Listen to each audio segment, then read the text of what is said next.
দিঘি দেখানোর চেষ্টা করব। চারপাশ দিয়ে আমরা ঘুরতেছি, দিঘির চারপাশ দিয়েই আমরা ঘুরবো এখন। এই যে মোটরসাইকেল নিয়ে, এই যে সেই দিঘি, এটাই সেই দেবর দিঘি।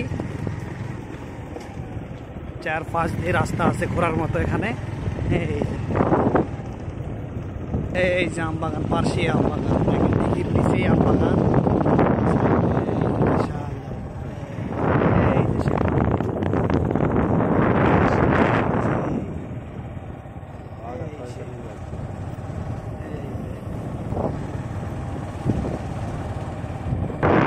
পাশে বসার জায়গা আছে একটু করে। এই যে